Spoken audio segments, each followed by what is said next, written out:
Olá, sejam bem-vindos a mais um Fala Vereador, este espaço destinado aos parlamentares de Itajaí para exporem suas pautas legislativas e comentarem os principais assuntos da cidade.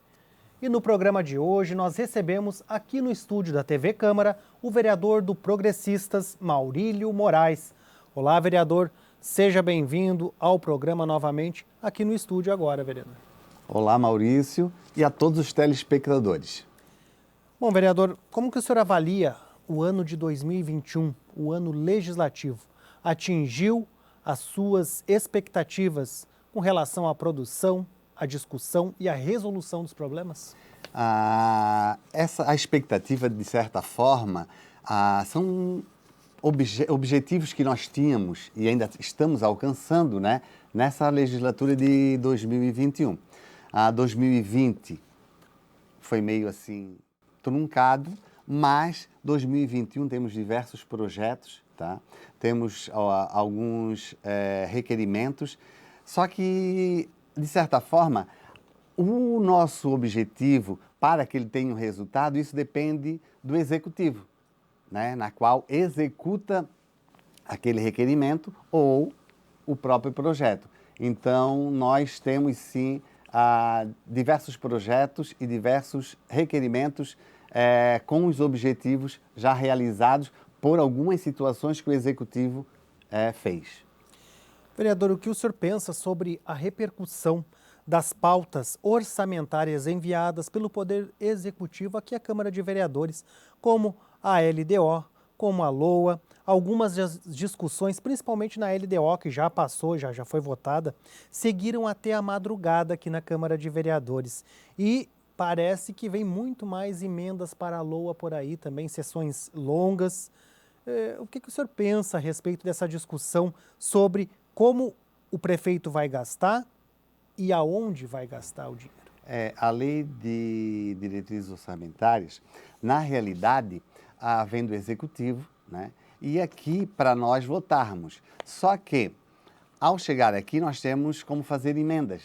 Mas, infelizmente, as emendas na qual os vereadores fazem para propor, para ser votada, de certa forma, essa última sessão que tivemos até de madrugada, todas as emendas foram rejeitadas. Infelizmente, os vereadores da situação, que fazem parte do governo, não aceitaram as emendas dos vereadores nas propostas dos vereadores e praticamente ela foi votada de uma forma na qual veio para nós. Então, não vi resultado nenhum. Porque se chega aqui para nós votarmos, eu acho que se nós acharmos que deve ser de alguma forma diferenciada, nós tínhamos que sim ter, pelo menos no mínimo, voto aprovado para que pudéssemos dar a nossa opinião.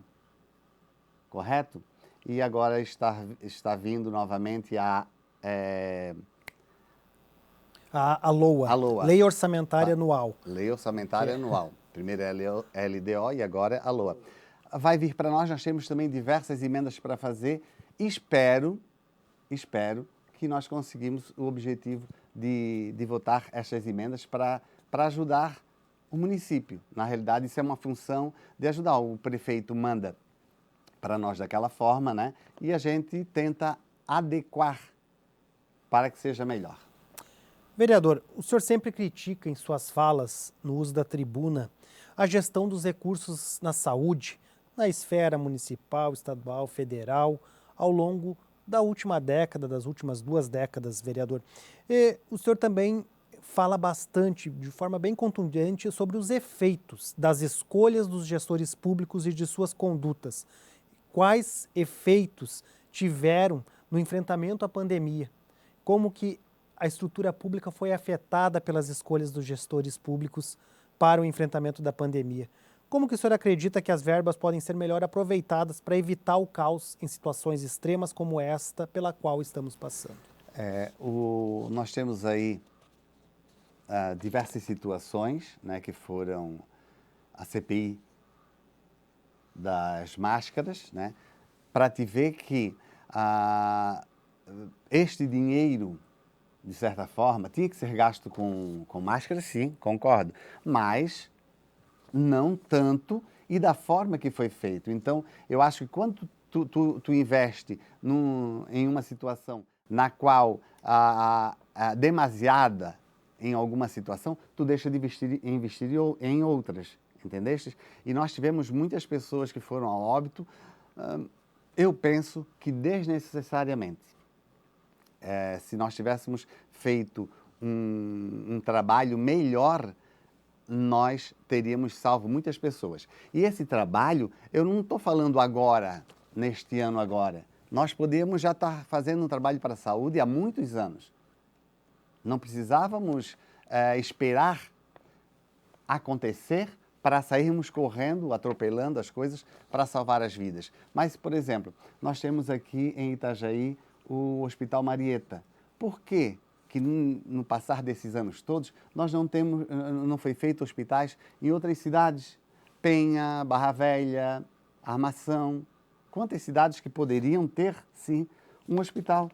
E esse hospital ajudaria a salvar pessoas, não sobrecarregaria o Hospital Marieta, né? E praticamente nós tínhamos outros médicos, outras pessoas especialistas também trabalhando em outros hospitais. E seria o estado de Santa Catarina que deveria ter mobilizado os municípios para poder, e até a empresa privada também para ajudar. Concordo, isso, sim, seria também.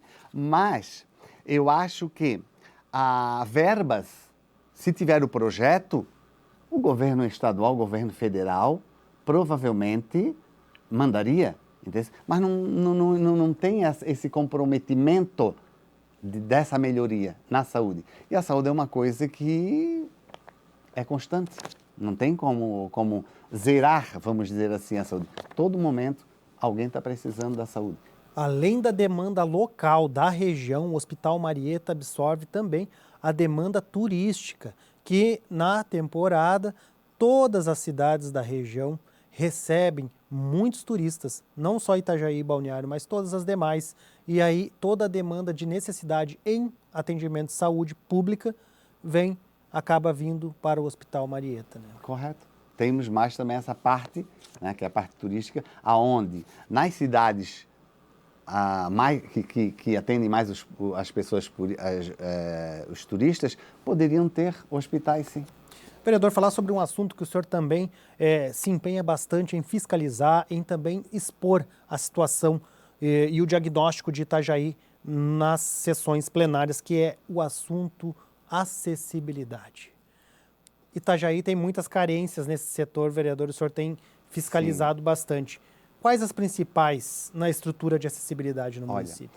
A acessibilidade, ela não é só para o cadeirante, né? Só para o deficiente, mas a acessibilidade é para uma mãe empurrando um neném no carrinho, para o idoso, enfim.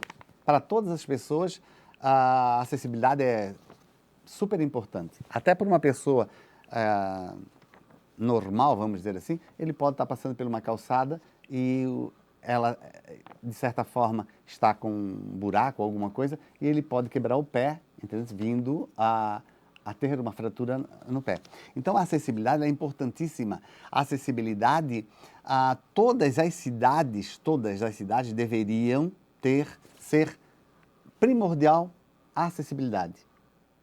Itajaí, nós estamos passando por uma situação muito difícil. O gestor da cidade, que teria que dar exemplo, no meu ver, ele teria que dar exemplo nessa forma, na acessibilidade, deixa a desejar. Nós temos calçadas construídas recentemente por empreiteiras que muitas vezes fazem um serviço só para ganhar o seu dinheiro e deixam de fazer acessibilidade. Daí depois, lá vai o prefeito, de certa forma, tem que fazer, pedir para uma outra empreiteira, paga uma outra empreiteira para corrigir aquele erro. Entendeu? Então, as pessoas na qual estão trabalhando com o governo não fazem a acessibilidade correta. Fazem as calçadas muito íngreme, rampas íngremes, né? Enfim, tudo diferente. Você chega numa passagem de pedestre, né, uma passagem elevada, tu percebes que ela não tem um acabamento com a calçada, quem fez não se toca, que ele tem que dar um acabamento com a calçada, eu calculo que seja, não, eu ganhei o dinheiro para fazer isto aqui, eu só faço até aqui. Aquele pedacinho ali eu não vou fazer. Tu tá entendendo? Então são coisas assim que as pessoas não têm, o próprio ser humano não está tendo essa consciência. E quanto à acessibilidade das pessoas, em particulares, né, dos proprietários, também eles não têm essa noção, querem fazer sempre uma calçada ou melhor ou mais bonita do que a do vizinho e faz a calçada mais elevada do que o vizinho, enfim, não consegue uma acessibilidade correta que era para ser, não está sendo feito. Mas o culpado disso tudo é o gestor, é quem está, o prefeito, né, que é o gestor da nossa cidade. Por quê? A primeira coisa que ele deveria fazer era alinhar todos os meios-fios das ruas da cidade. Passa o asfalto, o meio-fio já fica mais baixo. Próximo à linha da... Entende? Então, quer dizer, para fazer uma calçada tinha que estar tudo alinhado e exigir que fosse feita a calçada. Pessoas que não podem fazer a calçada em alguns bairros mais distantes, eu acho que a prefeitura até poderia ajudar de uma certa forma, né? Para que essa calçada fosse feita. Mas a acessibilidade em Itajaí está muito difícil mesmo, precária, que tu vê pessoas reclamando diariamente desta situação. Piso podotátil, largura do passeio público. Tudo que você imagina está faltando, tudo. As ruas, tem ruas largas, né? Eles fazem, nós vamos revitalizar essa rua aqui até... Temos a rua Campos Novos, se eu não estou equivocada. Avenida Campos Novos. Avenida Campos Novos. Né? Uma rua larga daquele jeito. Fizeram para passar 2 carros, um do lado do outro, deixaram uma calçada, é tudo fora do normal, da nossa realidade. Entendeu? Então faz as coisas assim como se o dinheiro público fosse achado em qualquer canto. Bom, nós vamos fazer um rápido intervalo. Já voltamos com o segundo bloco do Fala Vereador. Até mais.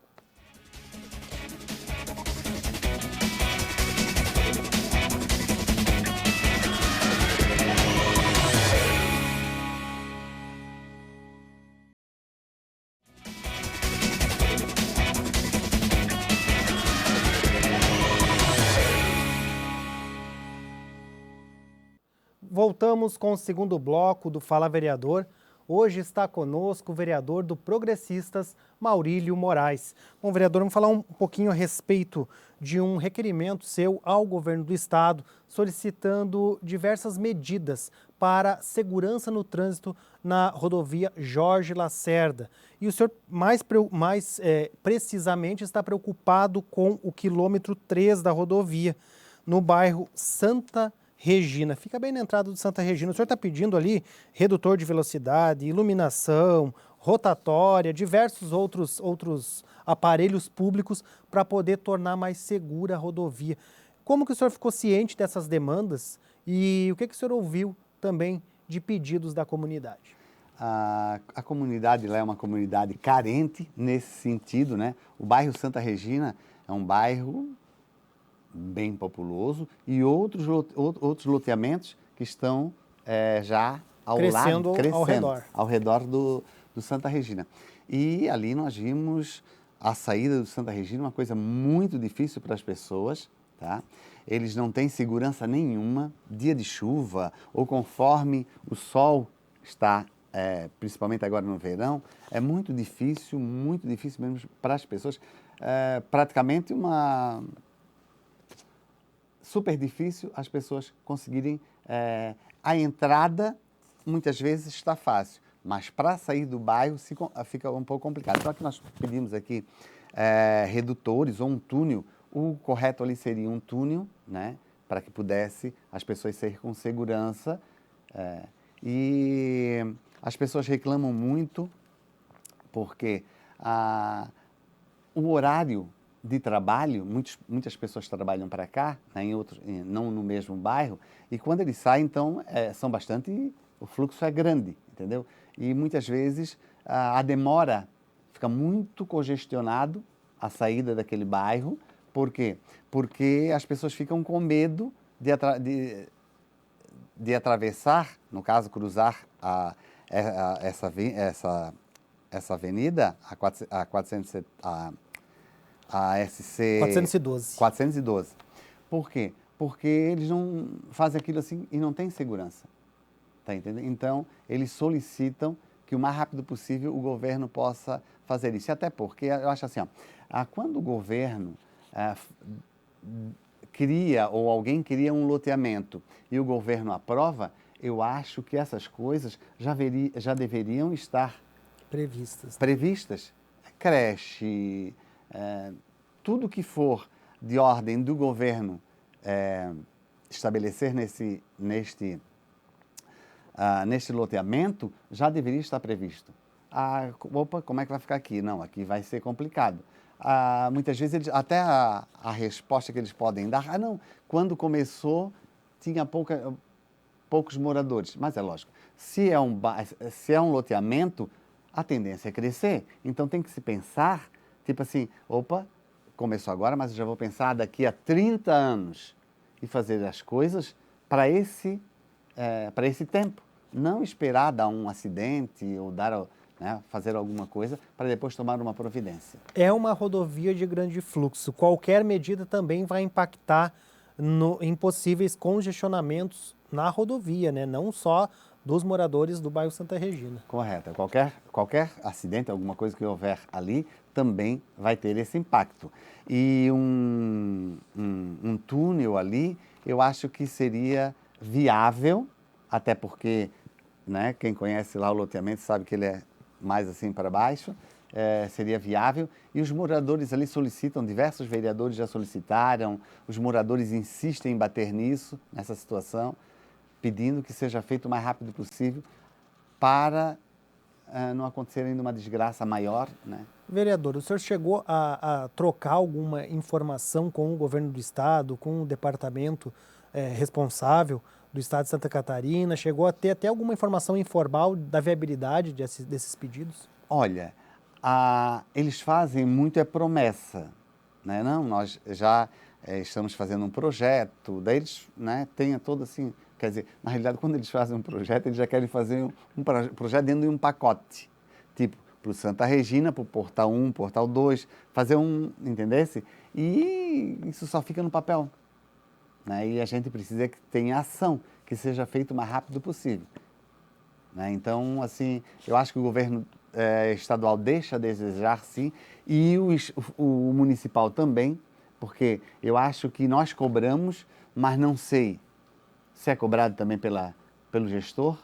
Eu acho que esse papel de cobrança aqui, além de nós fazermos, eu acho que o gestor do município também deveria cobrar. É a mesma coisa que se você vai construir uma casa, né?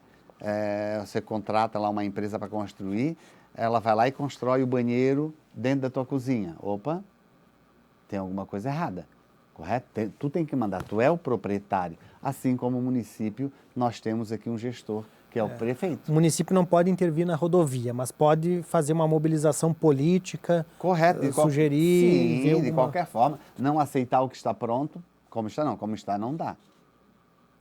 Correto? Isso não, eu acho que não é que não pode, tem que. É o que eu acabei de dizer para você. Alguém constrói uma casa, a construtora lá vai, botar o banheiro dentro da cozinha.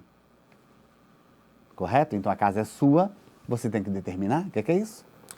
Vereador, tem um assunto que a gente até conversou a respeito de um requerimento enviado aqui à Secretaria Municipal de Desenvolvimento Urbano e Habitação. Nós fizemos matéria durante o intervalo da sessão plenária em que ele foi votado, e é com relação ao ar-condicionado.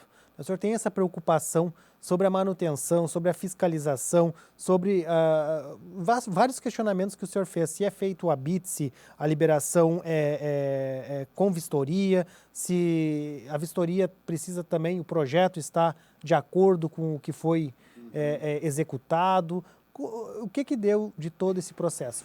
Na realidade, eu fui procurado por uma pessoa que instala ar-condicionados, né?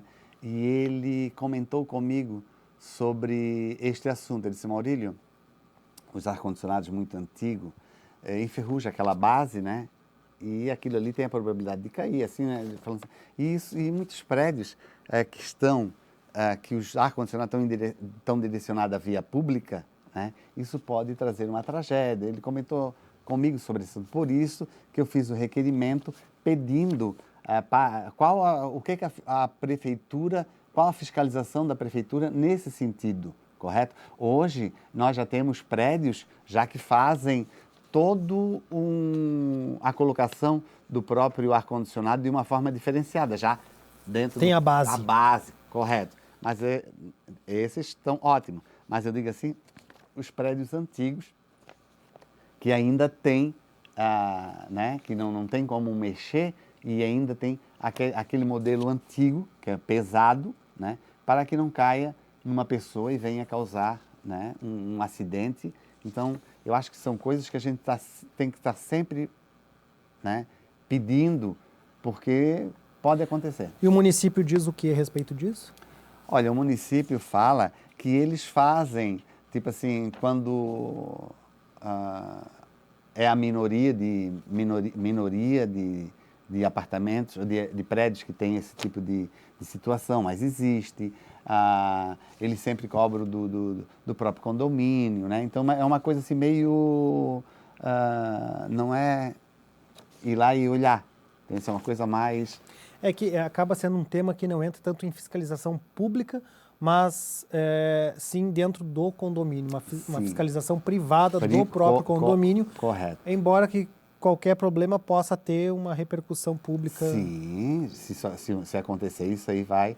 É uma repercussão pública mesmo, como você falou. Só que a gente queria evitar esse tipo de situação. E até quando conversamos sobre esse assunto, isso é importante também, que muitos zeladores, né, de condomínios, ao ver essa matéria também, assistirem essa matéria, também vão se tocar, opa, aqui nós temos algumas situações, eu vou dar uma olhada. Então isso pode dar um efeito positivo nesse sentido. Bom, nós vamos fazer mais um rápido intervalo. Já já nós voltamos com o terceiro e último bloco do Fala Vereador para continuar o bate-papo com o vereador Maurílio Moraes, do Progressistas. Até mais.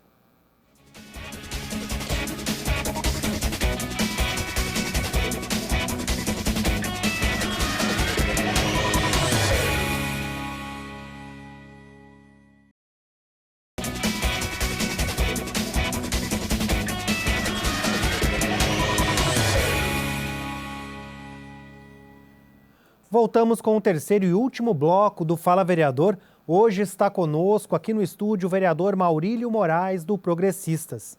Um vereador falando a respeito de um requerimento seu também, aprovado e já respondido pelo Poder Executivo, em específico pela Coordenadoria de Trânsito, a CODETRAN.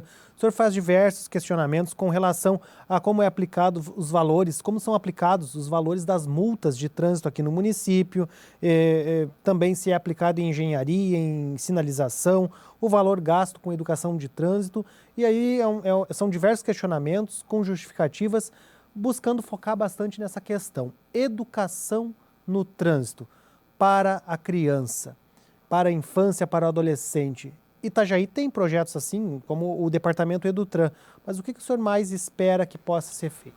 Eu acho que o trânsito aqui em Itajaí está muito complicado, muita agressividade, os motoristas muitas vezes estão sem paciência, né, nesse trânsito, principalmente os motoqueiros, quando fazem aquele corredor. Tem coisas assim que a gente vê que é um absurdo, né? Aquele tipo de ação deles. Se uma pessoa abre uma porta do carro por algum motivo, né? Olha o acidente que isso pode causar. Eu percebi uma outra vez, estávamos todos parados, o corredor assim, e uma pessoa foi atravessar, os carros estavam parados, ela foi atravessar de um lado para o outro da rua, quase que a moto pegou essa pessoa. Tá entendendo? Então, são coisas assim que eles deveria ser, sim, tá? Planejado, feito reunião, tá? Nas escolas com os alunos, vamos dizer, mas assim, nas próprias indústrias, Era 10 minutinhos que os empregados ficariam lá assistindo o pessoal do Codetran, dando algumas informações. E lembrar, porque essas coisas, assim, muitas vezes, elas têm que ser aprendido novamente. Porque todo mundo sabe que temos que dirigir corretamente, o motoqueiro sabe que ele tem que andar devagar, tem todo esse processo, ele sabe. Só que o dia a dia faz com que ele não recorde ou não lembre daquele momento, então ele está sempre agitado, correto? Principalmente agora esses entregadores de lanches, né? Tu vê assim eles fazendo coisa que só Deus para conseguir, para que eles não venham sofrer um acidente. Então acho que o Codetran deveria fazer esse trabalho de conscientização nas empresas, no próprio semáforo. Durante o mês de maio, no Maio Amarelo, tem alguma campanha ou outra? Mas é muito Específico, localizado. Correta. E assim, ó, ela se torna pequenininha em termos de... a visualização dela não é tão grande, entendeu? Ah, é culpa só deles? Não. Não estou aqui colocando que é culpa deles. O próprio motorista tem que ter esta conscientização. Mas, se nós arrecadamos dinheiro da multa, praticamente o Codetran seria da multa. Eu acho que isso pode ser investido também nessas propagandas. Tá? Muitas vezes fazem propaganda de rádio, propaganda de televisão, ou algum outdoor, só que isso não tem que ser uma coisa mais, um feedback mais aproximado do motorista. Muitas vezes até na própria autoescola, né? Por que não fazer um convênio com a autoescola? Todo o pessoal que está se formando, no mínimo uma meia hora, o Codetran vai lá conversar sobre o trânsito. Sei que lá eles aprendem, sim, mas se o Codetran for lá conversar sobre o trânsito com eles, seria ótimo. Leva um vídeo para as pessoas entenderem, entendeu? Quando faz esse trabalho, quando a criança, nas escolas, para a criança, isso é excelente, por quê? Porque eles já vão se socializando com aquela situação. Isso é muito importante. Eles cobram dos pais, né? Cobram dos irmãos. Não pode fazer isso. Isso aí está corretíssimo isso. Mas nós temos também que fazer um trabalho por o presente. As crianças são o presente e os futuros motoristas. Mas nós temos que já trabalhar também no presente, que seria os motoristas atuais. E como é que o senhor sente o seu diálogo com a Codetran? Como é que eles recebem os seus questionamentos e respondem? O senhor sentiu o interesse em se mobilizar um pouco mais? Sim, eu acho que o Codetran tem, sim, pessoas excelentes que trabalham lá e querem, sim, fazer isto. Eu acho que isto falta também, de certa forma, o próprio gestor, a nível do governo, também promover este tipo de situação, né? E nós vamos fazer assim, porque muitas vezes deixar só por Codetran, só para eles criarem, lógico que eles têm liberdade de criar, mas eu acho que se tiver sugestão de outras pessoas, né? Porque afinal de contas, todos nós que moramos na cidade queremos o melhor para a nossa cidade. Então, todas as sugestões são bem-vindas, né? E muitas vezes uma pessoa dá uma sugestão, que aquela sugestão traz, né, um grande aproveitamento. Vereador, o senhor tem um projeto de lei que tramita na casa, que certamente, se chegar a plenário, será muito polêmico, que trata de uma alteração à lei orgânica municipal. O senhor pretende que seja proibido que os agentes públicos políticos eleitos para o poder legislativo, os vereadores, eles não possam assumir um cargo de secretário, um cargo no poder executivo, sem abrir mão da função de vereador. Sim, correto. Eu acho justo que o vereador que foi eleito para ser vereador, ele seja vereador. Se a opção dele for ir para o executivo, ele tem que deixar o seu cargo para o suplente entrar como efetivo, correto? Não simplesmente colocar ele ali e daqui a pouco ele está no executivo. Não, eu vou voltar porque vai ter uma votação. Vai ter uma votação complicada, né? Esse seria o problema. Esse seria o problema. A hora das votações. Não seria só esse problema. Por quê? Porque o vereador, na realidade, ele foi eleito para legislar e fiscalizar. Se ele sai da onde é para ele fiscalizar, ele vai executar. Ele não está fazendo a função dele.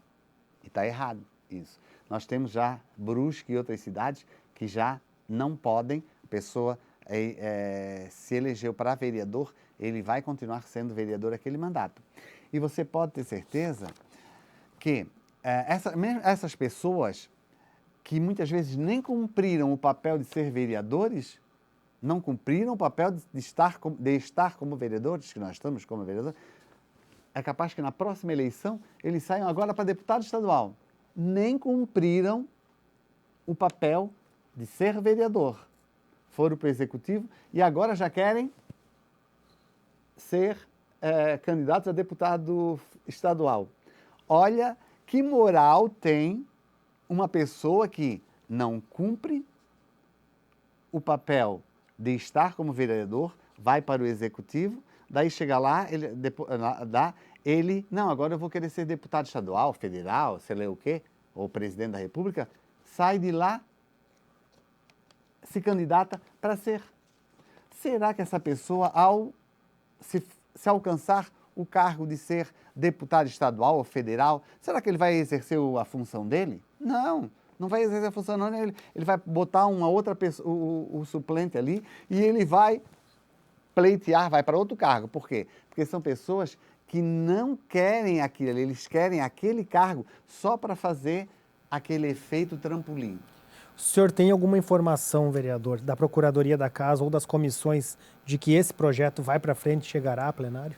Aí o projeto está comigo, nós precisamos de 9 assinaturas, e não temos essas 9 assinaturas, né, porque os outros vereadores da base do governo não querem assinar, é lógico, mas se nós tivéssemos essas 9 assinaturas, ia para baixar as comissões. Ia baixar as comissões e já ia para o plenário para nós votarmos. Mas, infelizmente, não temos. É uma coisa que nós devíamos ver essa situação e até as pessoas que apoiam e dão o seu apoio, o seu voto a pessoas que não fazem jus do seu voto, porque se a pessoa votou nele para ele estar como vereador, ele deveria estar como vereador.